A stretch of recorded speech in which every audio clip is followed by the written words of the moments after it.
केंद्र सरकार ने उसका मांग को खारिज कर दिया है और ये सूचना राज्य सरकार को भी दे चुके हैं। जब केंद्र सरकार आपका डिमांड को खारिज कर चुके हैं तो फिर आप किससे मांग कर रहे हैं? कोर्ट ने भी इनको रिजेक्ट कर चुका है। वेस्ट बंगाल हाई कोर्ट और झारखंड के हाई कोर्ट, दोनों कोर्ट इनके द्वारा जो पीआईएल किया गया तो उसको खारिज कर दिया है। आदिवासी समुदाय के नेता हैं, मंत्री हैं, वो अपनी बात को रखने में कतरा रहे हैं। कुर्मी समाज मुद्दा बना रहा है कि उनके ही आदिवासी समुदाय के कई अगुवाओं ने हमारे इस प्रपत्र पर साइन करके इसका हमें समर्थन दिया है। देखिए, गांधी जी ने कहा था कि अगर मेरे पहले का वक्तव्य और बाद का वक्तव्य में अगर आपको फर्क दिखे तो मेरे बाद के वक्तव्य को मान्य माना जाए।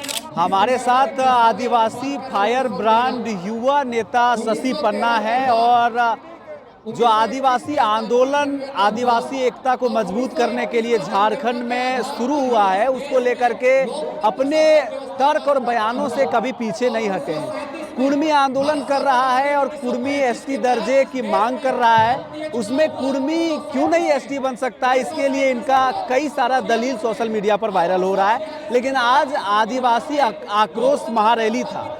हमारा चुनिंदा सवाल होगा शशि पन्ना से। पहला सवाल तो यही होगा कि जब मांग संवैधानिक है, तरीके से कुर्मी कर रहा है, उनका कथन भी है कि हम लोग तरीके से कर रहे हैं, उसमें इतनी बड़ी आंदोलन खड़ा करना ये क्या दिखाता है, क्या दर्शाता है? देखिए, जिस तरह से वो संवैधानिक बोल रहे हैं उसी तरह से हम लोग का भी ये जो डिमांड है विरोध करने का, वो भी संवैधानिक है आर्टिकल 19(1) के तहत में। और जो आप बोल रहे हैं कि हमारा संवैधानिक मान है, हम सरकार से मांग कर रहे हैं, मैं आपको तथ्य दिखाना चाहता हूँ। ये लेटर है 18/12/2017 का। लोकसभा में ये प्रश्न पूछा गया था लक्ष्मण गिलुआ और राम टहल चौधरी के द्वारा, और उसमें स्पष्ट रूप से कहा गया है कि कुर्मी लोग का जो डिमांड था एसटी इंक्लूजन में 13/7/2015 को ही केंद्र सरकार ने उसका मांग को खारिज कर दिया है और ये सूचना राज्य सरकार को भी दे चुके हैं। जब केंद्र सरकार आपका डिमांड को खारिज कर चुके हैं तो फिर आप किससे मांग कर रहे हैं? ये जबरन रेल टेका करके, प्रेशर पॉलिटिक्स बना करके। शशि जी, आप पढ़े लिखे युवक हैं, इस बात को समझिए, क्योंकि अगर संवैधानिक मांग कर रहे हैं और आप लोगों को ये पता है कि उनकी मांग निराधार है, जो गवर्नमेंट बॉडी है या जो भी कमीशन है, इसके लिए तमाम बैठकें आयोजित की गई, कमेटियां हैं, टीआरआई है, अगर इसकी रिपोर्ट को खारिज करती आई है तो आदिवासियों को इतना बड़ा जनसैलाब बुलाने की क्या जरूरत है? क्या इसका मकसद कुछ और है, किसी और उद्देश्य के लिए ऐसा किया जा रहा है? देखिए, इसका मकसद एक ही है कि ये लोग पॉलिटिकल प्रेशर बना करके ये लोग का जो डिमांड पूरा नहीं हो रहा ये करना चाहते हैं। कोर्ट ने भी इनको रिजेक्ट कर चुका है। वेस्ट बंगाल हाई कोर्ट और झारखंड के हाई कोर्ट, दोनों कोर्ट इनके द्वारा जो पीआईएल किया गया तो उसको खारिज कर दिया है और सरकार ने भी खारिज किया है। तो फिर आप रेल टेका क्यों कर रहे हैं? तो ये लोग कुछ नई संख्या बल दिखा करके केंद्र सरकार को ये प्रेशर दिखा करके ये अपना मांग को मनवाना चाहते हैं और झूठा झूठा तथ्य जो कि सच्चाई भी नहीं है, आधा अधूरा जानकारी के साथ इनका नेता लोग कुछ भी मीडिया के सामने और सरकार के समक्ष अपना दस्तावेज रख रहे हैं। इसलिए हम विरोध कर रहे हैं, क्योंकि आप देखेंगे पूर्व में भी राजस्थान में जो मीना है, जो क्षत्रिय मीना लोग हैं, राजपूत हैं, वो आदिवासी नहीं थे लेकिन वो भी सूचीबद्ध हो गए हैं। जो ओरिजिनल मीना है उसका लाभ नहीं ले पा रहे हैं, लेकिन जो क्षत्रिय मीना है वो सब जगह आपका सामाजिक, आर्थिक, राजनीतिक लाभ ले रहे हैं। तो हमें भी खतरा है कि अगर ये लोग सामाजिक और राजनीतिक और आर्थिक रूप से ये लोग सक्षम है, कल को अगर आदिवासी सूची में शामिल हो जाएंगे तो ये लोग यहाँ के मूल आदिवासी है, उनका हक मारी करेंगे। तो इसलिए हम लोग का विरोध है और विरोध संवैधानिक तरीके से।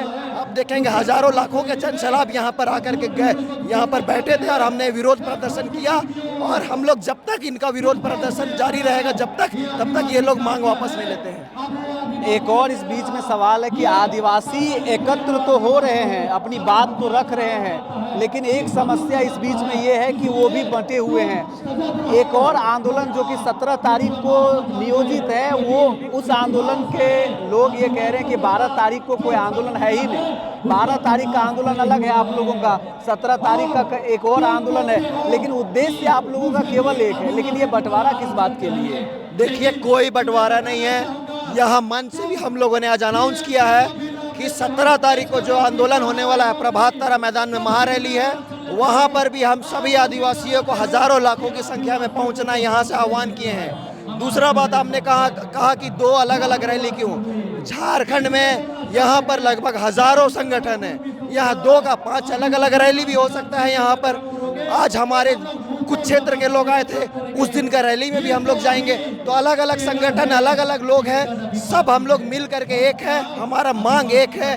वो बात अलग है कि रैली 2 अलग अलग डेट में हो रही है, लेकिन उद्देश्य एक है, ऑब्जेक्टिव हम सभी लोगों का एक है। फिर से मेरा एक और सवाल होगा, क्योंकि कई लोगों से जो आदिवासी हित को लेकर के ये बात रख रहे हैं, उनसे सवाल मेरा रहा है कि जिस तरह से सुदेश महतो अपने जाति का प्रतिनिधित्व कर रहे हैं, जयराम महतो प्रतिनिधित्व कर रहे हैं, कांग्रेस पार्टी में आपके प्रदेश अध्यक्ष हैं, वो भी कहीं ना कहीं अपने समुदाय की इस बात को हित को रख रहे हैं। ऐसे में जो आदिवासी समुदाय के नेता हैं, मंत्री हैं, वो अपनी बात को रखने में कतरा रहे हैं, बाकायदा सोशल मीडिया में भी अपनी बयानों को देने से डर रहे हैं। इसको क्या माना जाए?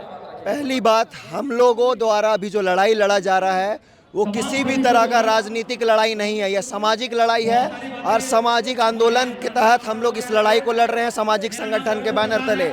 और हम लोगों ने अभी तक, चाहे उधर के जो 17 वाले प्रोग्राम बोल रहे, चाहे यहाँ का प्रोग्राम हो रहा है, या तमाम जिले में जो भी प्रोग्राम हो रहा है, हम लोग कभी भी कहीं का पर भी हम अपना आदिवासी जनप्रतिनिधि से हम समर्थन मांगने नहीं गए हैं। हमको लगता है कि हमें ये लड़ाई सामाजिक रूप से ही लड़ना है। जब हमको लगेगा कि हमें हमारा जनप्रतिनिधि का जरूरत होगा, तब हम उनका समर्थन जरूर मांगेंगे, और हमें पूरा आशा और उम्मीद है कि वो हमें भी समर्थन देंगे। लेकिन जो हेमंत सोरेन जी 2018 में उनके प्रपोजल को साइन किए हैं, जिसको कुर्मी समाज मुद्दा बना रहा है कि उनके ही आदिवासी समुदाय के कई अगुवाओं ने हमारे इस प्रपत्र पर साइन करके इसका हमें समर्थन दिया है, क्या कहना चाहेंगे? कई और नेता हैं, उन्होंने कहा है। देखिए, गांधी जी ने कहा था कि अगर मेरे पहले का वक्तव्य और बाद का वक्तव्य में अगर आपको फर्क दिखे तो मेरे बाद के वक्तव्य को मान्य माना जाए, क्योंकि बाद के वक्तव्य में बहुत सारे नए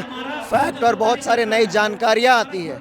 आपको पता होगा, पिछले वर्ष जब गैर सरकारी संकल्प के माध्यम से लंबोदर महतो ने विधानसभा में ये उठाया था मामला को, तो हेमंत सोरेन ने स्पष्ट किया था कि हम जो आदिवासी हैं, या हम लोग का हालत स्थिति है, और ये आप जबरदस्ती यहाँ आकर के क्या करना चाहते हैं। तो उन्होंने इनडायरेक्टली रूप से स्पष्ट कर दिया था कि वे जो कुर्मी लोग को आदिवासी का सूची में शामिल करना चाहते हैं, उसका डिमांड के खिलाफ है। तो ये मानेंगे, हेमंत सोरेन ने पिछले साल स्पष्ट कर दिया है। तो मुझे नहीं लगता है कि इसमें किसी भी तरीके का किंतु परंतु है। सरकार का स्टैंड एकदम क्लियर है, एक नहीं 3 बार केंद्र सरकार हो या राज्य सरकार हो, इसको मांग को रिजेक्ट कर दिया है, चाहे वो 2004 में हो, 2015 में हो या 2020 में हो। तो क्या लगता है आपको कि आने वाले समय में हेमंत सोरेन जैसे लोग और भी जो सत्ताधीन हैं, जो सत्ता के साथ में चल रहे हैं, क्या वो इस आंदोलन को सपोर्ट करेंगे प्रत्यक्ष रूप से? हम लोग किसी भी तरीके का सपोर्ट नहीं मांग रहे हैं। ये लड़ाई सामाजिक लड़ाई है, राजनीतिक लड़ाई इसको हम लोग नहीं होने देंगे। सामाजिक लड़ाई को हम लोग सामाजिक रूप से ही लड़ेंगे। चलिए, बहुत बहुत धन्यवाद जुड़ने के लिए। हमारे साथ में थे शशि पन्ना, और लगातार कह रहे हैं कि जिस तरह से हम लोग सामाजिक लड़ाई लड़ रहे हैं, इसमें राजनीतिकरण किसी भी तरह का कोई उम्मीद नहीं है। आप कैसे देखते हैं जो हेमंत सोरेन जी ने साइन किया था, वो समय का एक पहलू, एक दूसरा फेज जो समय का चल रहा है, क्या कुछ परिवर्तन आया है? इस दोनों आंदोलनों को कैसे देखते हैं? कमेंट जरूर करें। नमस्कार।